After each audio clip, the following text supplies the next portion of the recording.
चलिए next question की तरफ चलते हैं। इसमें दिया है कि क्वालिटी फैक्टर कैलकुलेट करना है आपको इस LCR सर्किट का, और आपको सिग्निफिकेंस बताना है क्वालिटी फैक्टर का क्या होता है। ठीक, तो पहले क्वालिटी फैक्टर का फॉर्मूला लिख लेते हैं। Quality factor Q is equal to XL by R। XL by R जो है वो क्वालिटी फैक्टर होता है, और XL की जो वैल्यू है होती है ओमेगा नॉट इंटू एल के बराबर डिवाइडेड बाय R। अब ओमेगा नॉट जो है वो रेजोनेंस फ्रीक्वेंसी है, तो रेजोनेंस फ्रीक्वेंसी का फॉर्मूला होता है 1/√LC, और यहाँ पे L/R हम लिख सकते हैं। तो यहाँ से आपको मिल जाएगा 1/R√L/C। ये क्वालिटी फैक्टर आपको मिल जाता है, और इसको आप सॉल्व करेंगे तो आपको मिलेगा 1/R। R is resistance which is 10, √L, L is 2 divided by C, 2 into 10 raised to the power -6। तो ये 2 से 2 चला जाता है और आपको मिलता है 1000 divided by 10। So quality factor आपको मिलता है यहाँ पे 100। क्वालिटी फैक्टर जो है बेसिकली आपको बताता है कि इस इंडक्टर के अक्रॉस या कैपेसिटर के अक्रॉस कितना वोल्टेज है डिवाइडेड बाय वोल्टेज अप्लाइड, कि कितना वोल्टेज जो है, कितना एक तरीके से फ्रैक्शन ऑफ वोल्टेज जो हमारे इंडक्टर और कैपेसिटर के अक्रॉस लग रहा है, और ये शार्पनेस भी बताता है कि रेजोनेंस कितना शार्प है।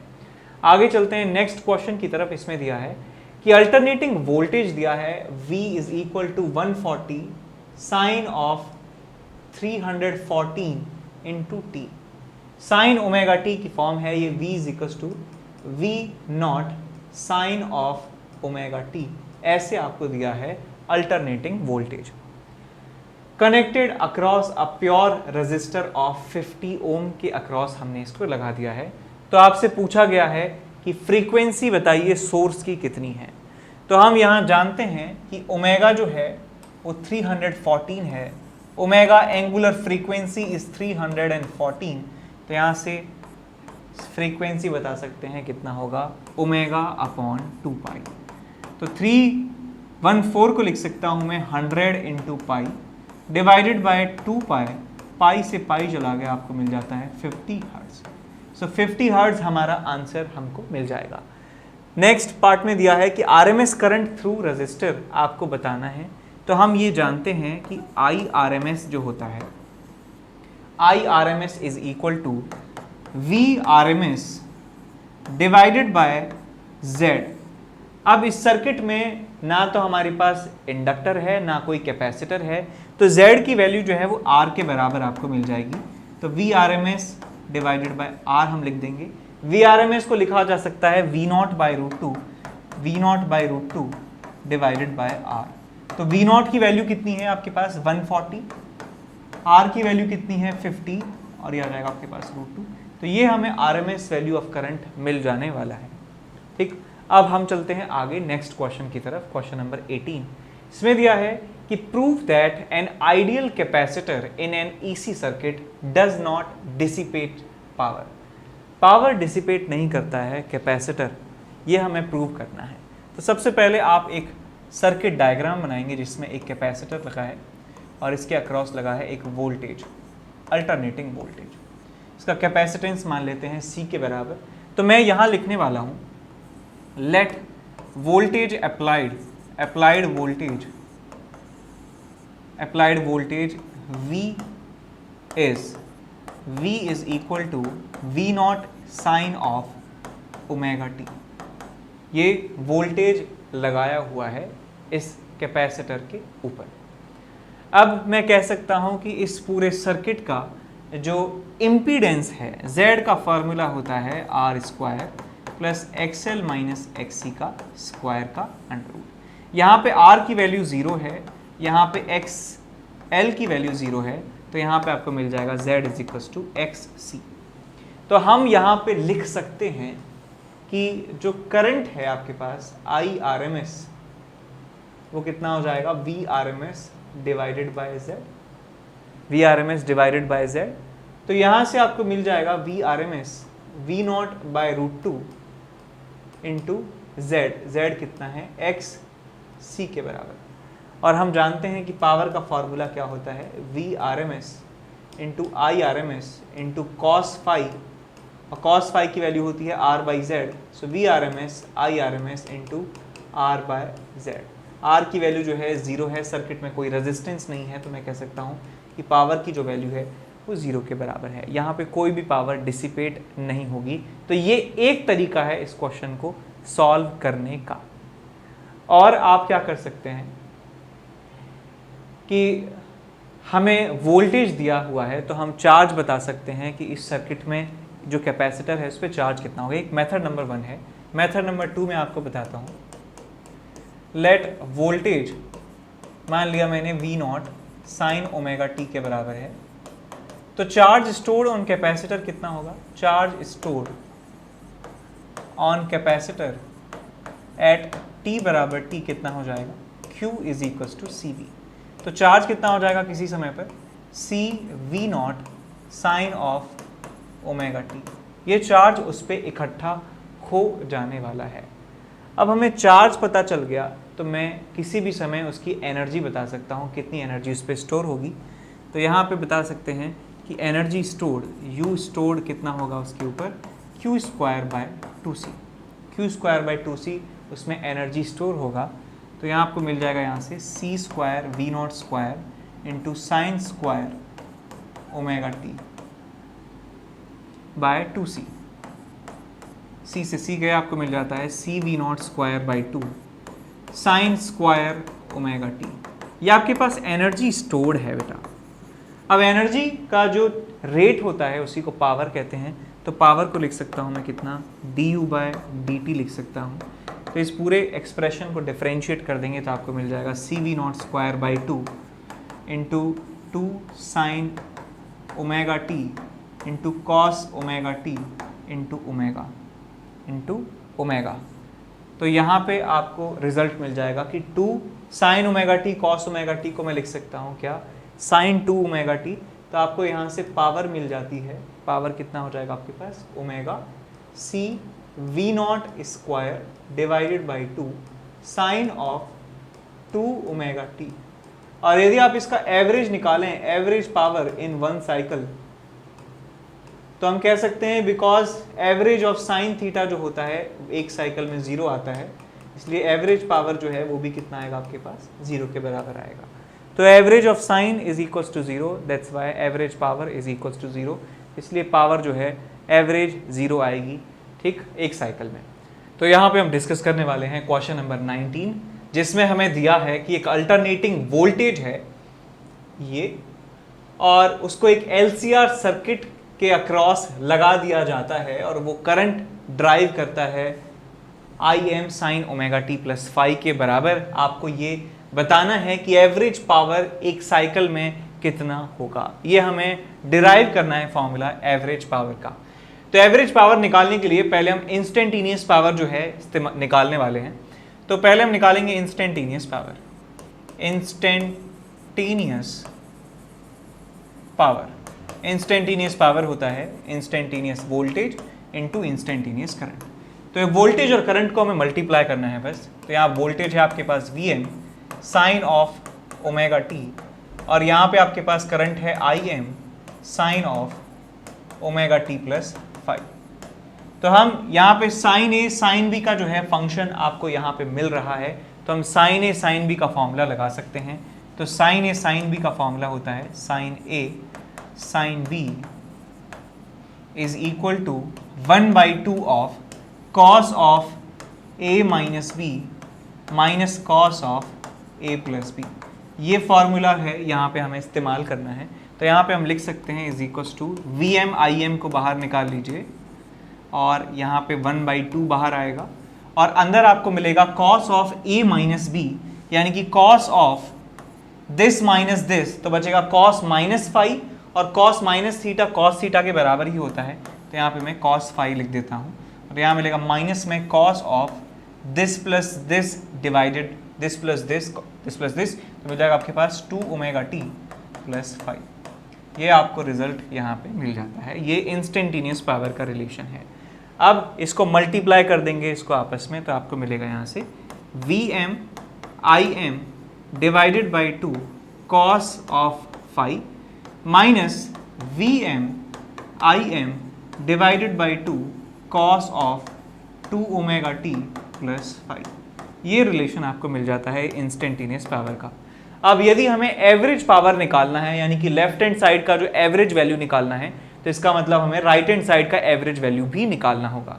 तो राइट हैंड साइड का एवरेज निकाल देंगे तो लेफ्ट हैंड साइड का एवरेज आ जाएगा। तो मैं लिख सकता हूँ अगली स्टेप में average power is equal to average of this value. अब ये देखिए Vm कांस्टेंट है, Im कांस्टेंट है, cos फाई जो है ये भी कांस्टेंट वैल्यू है और 2a कांस्टेंट है। तो कांस्टेंट का एवरेज क्या है, वही कांस्टेंट वैल्यू ही आती है Vm Im cos phi divided by 2।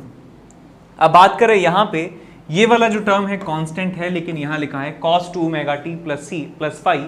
अब cos का जो एवरेज होता है, cos के साथ कुछ भी एंगल लिखा हो, 2 ओमेगा टी हो, ओमेगा टी हो, ओमेगा टी प्लस फाई हो, ओमेगा टी माइनस फाई हो, 2 ओमेगा टी प्लस फाई हो, 2 ओमेगा टी माइनस फाई हो, 2 omega T minus phi plus theta plus lambda, कुछ भी हो, साइन का फंक्शन है, cos का फंक्शन है, इसका एवरेज ओवर वन साइकिल हमेशा 0 होगा।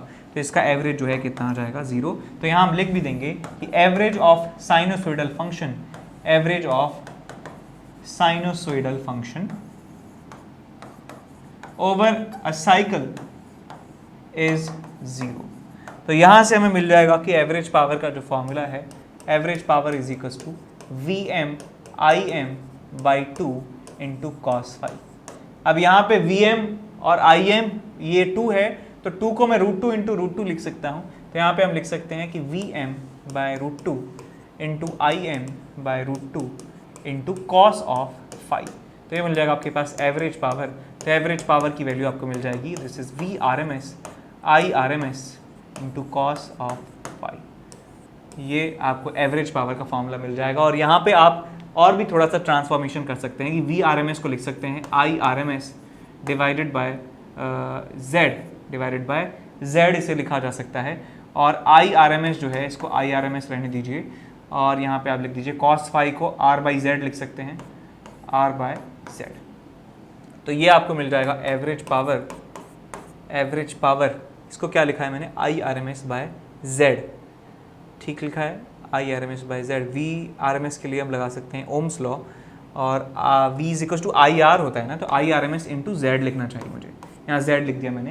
तो यहाँ Z से Z कैंसिल आउट हो जाएगा, आपको मिल जाता है average of power is equal to IRMS का स्क्वायर इंटू R। और यदि हम IRMS को यहाँ पे कन्वर्ट कर देते VRMS में, तो हमें ये फॉर्मूला भी मिल जाता VRMS का स्क्वायर डिवाइडेड बाय R।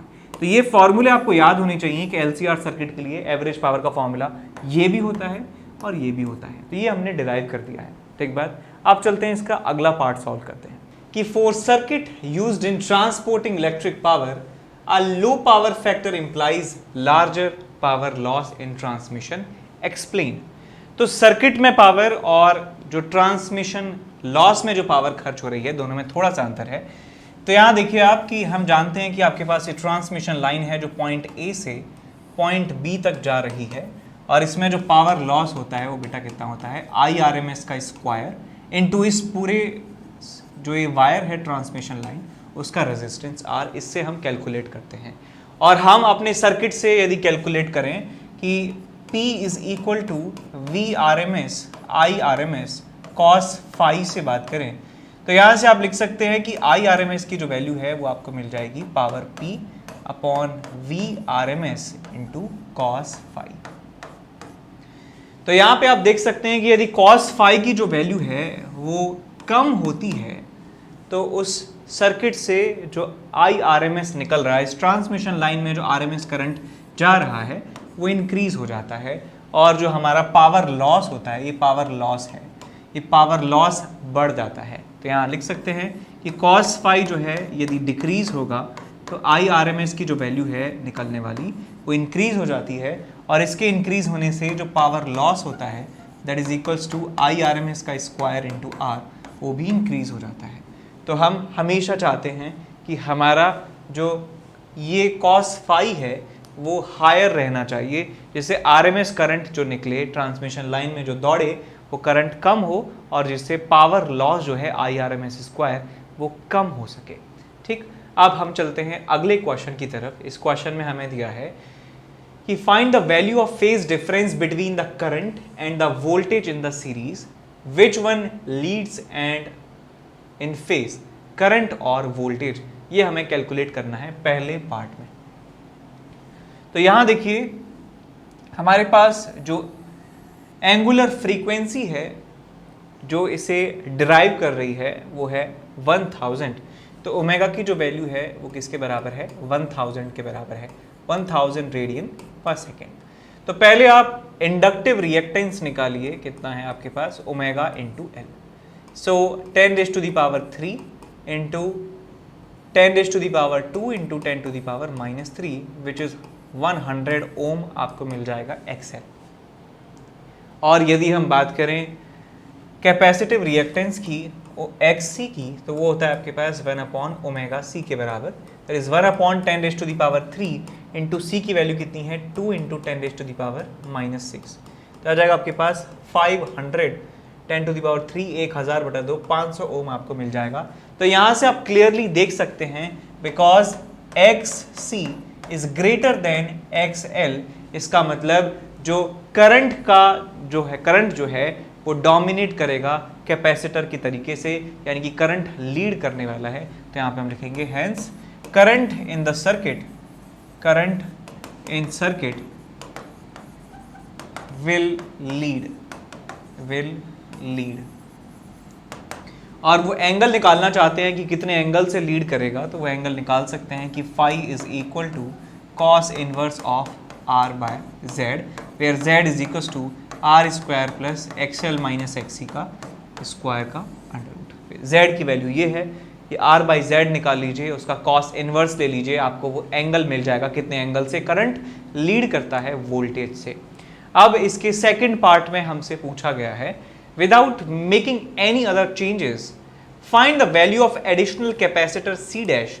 एक C डैश कैपेसिटर हमें इंट्रोड्यूस कराना है to be connected in parallel with the capacitor C, parallel में लगाना है in order to make the power factor of the circuit unity.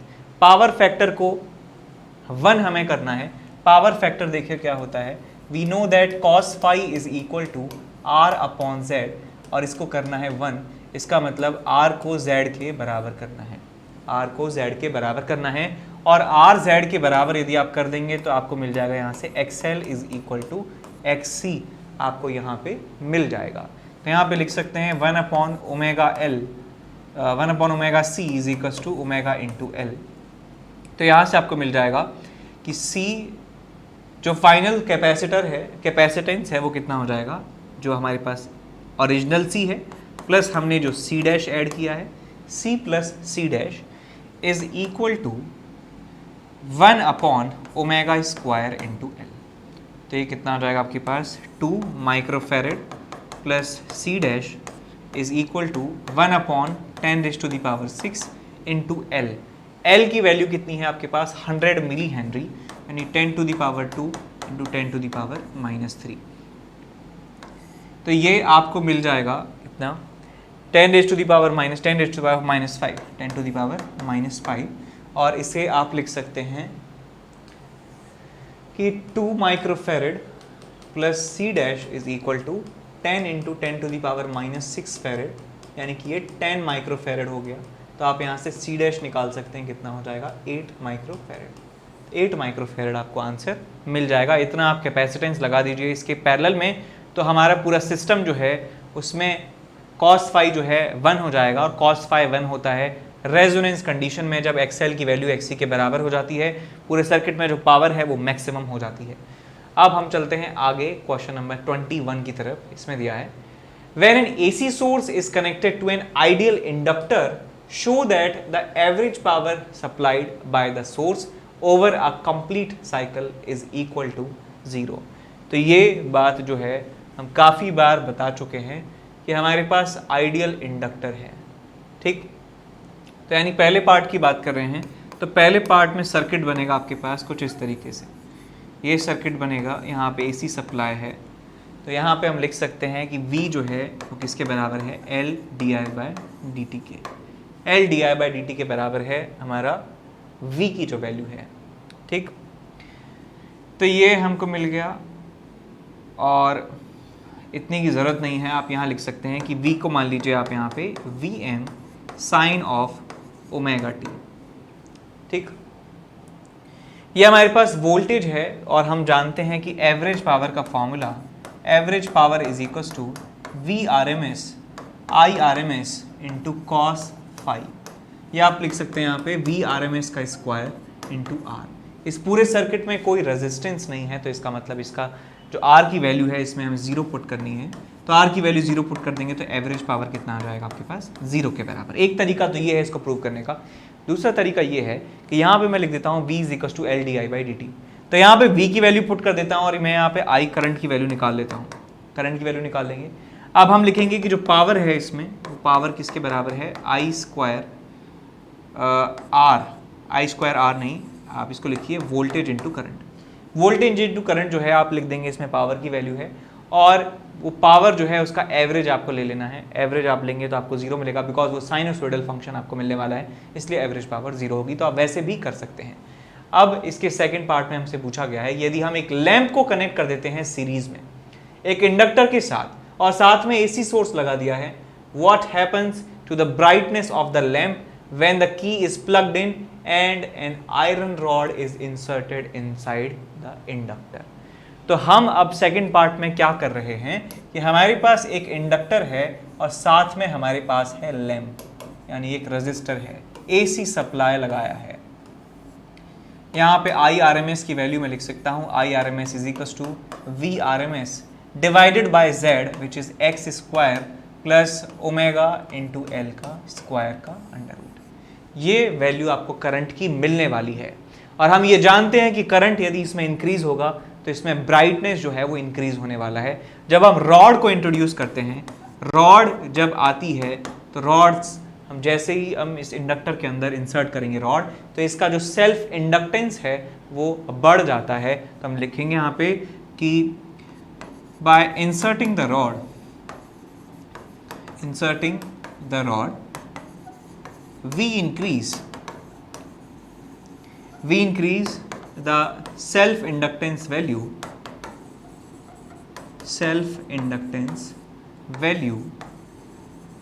of inductor। That means L की जो value है वो इंक्रीज हो जाती है। L की वैल्यू इंक्रीज हो जाती है तो मैं कह सकता हूं कि ये पूरा जो डिनोमिनेटर है बेटा, ये डिनोमिनेटर क्या होगा, डिक्रीज हो जाएगा। सो होल डिनोमिनेटर जो है वो डिक्रीज हो जाएगा और होल डिनोमिनेटर इंक्रीज हो जाएगा। होल डिनोमिनेटर इंक्रीज हो जाएगा तो मैं कह सकता हूँ आई आर एम एस की जो वैल्यू है वो इस एक्सप्रेशन से डिक्रीज हो जाएगी। I R M S decrease हो जाएगा तो मैं कह सकता हूँ कि इस लैंप में जो कंज्यूम होने वाली पावर है वो पावर इन द लैंप, मैं लिख सकता हूँ power in the lamp is equal to I R M S का स्क्वायर इंटू आर, वो क्या होगा, डिक्रीज होगा। तो मैं कह सकता हूँ कि ब्राइटनेस जो है, ब्राइटनेस वो क्या होगी, कम होगी। ब्राइटनेस कम हो जाने वाली है इस लैंप की। ठीक, तो समझ गए। आगे चलते हैं अगले क्वेश्चन की तरफ। इस क्वेश्चन में हमें दिया है कि value of phase difference between the current and the voltage in the given LCR circuit.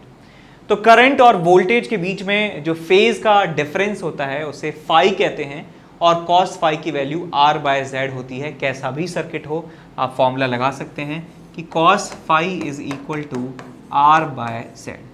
तो फाई मिल जाता है आपको cos inverse of R by Z. आपको जेड निकालना आता ही होगा, कैसे निकालेंगे, कॉस इनवर्स आर कितना है, आर है आपके पास 400 डिवाइडेड बाय जेड। जेड होता है आपके पास आर स्क्वायर विच इज 400 का square plus XL minus X C का होल स्क्वायर। तो एक्सएल निकालेंगे तो यहाँ पे लिखूंगा मैं ओमेगा इंटू एल 10⁻⁻1 का स्क्वायर माइनस एक्सएल, ये एक्सएल है आपके पास, this is XL, minus X C का स्क्वायर। एक्स सी होता है 1 ओमेगा सी, ओमेगा की वैल्यू है ये 1000, सी की वैल्यू है 2 माइक्रोफेरेड। तो आपको मिल जाएगा यहाँ से 1/10⁻³ इंटू 10⁻⁻6 इंटू 2 का स्क्वायर का अंडर रूट। तो ये जो एक्सप्रेशन है आप इसे सॉल्व करेंगे और आपको फेज का डिफरेंस मिल जाएगा वोल्टेज और करंट के बीच में। अब चलते हैं इसके बाद नेक्स्ट इसके पार्ट में। Calculate the value of additional capacitor which may be joined suitably to the capacitor suitable, parallel में लगाना है क्या, joined suitably to the capacitor so that it would make the power factor of the circuit unity। तो circuit का जो power factor है इसे unity बनाना है, इसका मतलब R की वैल्यू को Z के बराबर पुट करना है। तो यहाँ पे हम देखें कि cos फाई जो है वो होता है आपके पास R बाय Z, इसकी वैल्यू 1 यदि हमें बनानी है तो R की वैल्यू Z के बराबर होनी चाहिए, इसका मतलब XL की वैल्यू XC के बराबर होनी चाहिए, इसका मतलब ओमेगा की वैल्यू 1/√LC के बराबर होनी चाहिए। तो यहाँ पे लिख सकता हूँ 1000 है ओमेगा की वैल्यू, 1/√L, L की वैल्यू कितनी है, L is 100 milli henry, that is 10⁻⁻1 henry, 10⁻⁻1 into C, दोनों तरफ स्क्वायर कर देंगे, 10⁻6 इज इक्वल टू 10/C। तो यहाँ से आपको मिल जाएगा C की value, C is equal to 10⁻⁻5 farad, यानी कि 10 माइक्रोफैरेड हम लिख सकते हैं। C की वैल्यू 10 माइक्रोफैरेड हमें करनी है, तो क्या करें भाई, पहले कितना है 2 माइक्रोफैरेड, हमें कितना करना है 10 माइक्रोफैरेड, तो एक 8 माइक्रोफैरेड का एक कैपेसिटर यहाँ पे हम लगा सकते हैं। तो हम आंसर में लिखेंगे कि हमें 8 माइक्रोफैरेड का एक कैपेसिटर इसके पैरेलल में लगाना होगा। अब सवाल दिमाग में आएगा, सर पैरेलल में क्यों लगाया, सीरीज में क्यों नहीं लगाया। जब हम सीरीज में कैपेसिटर जोड़ते हैं तो हमारा इफेक्टिव कैपेसिटेंस डिक्रीज हो जाता है, जब हम पैरेलल में लगाते हैं तो इफेक्टिव कैपेसिटेंस इंक्रीज हो जाता है। यही बात बिल्कुल उल्टी होती थी जब हम रजिस्टर का कॉम्बिनेशन करते हैं, जब रजिस्टर्स को पैरेलल में लगाते हैं तो इफेक्टिव रेजिस्टेंस कम होता है, जब हम रेजिस्टेंस को सीरीज में लगाते हैं तो इफेक्टिव रेजिस्टेंस इंक्रीज होता है। तो ये इस बात का ध्यान रखें, यहाँ पे आप मेंशन भी कर सकते हैं, because we know that when we add capacitors into the series combination, the effective capacitance of the circuit decreases, and in this question we need the effective capacitance to be greater than 2 microfarad, hence we have to put the additional resistance of 8 microfarad in the parallel combination of the capacitor।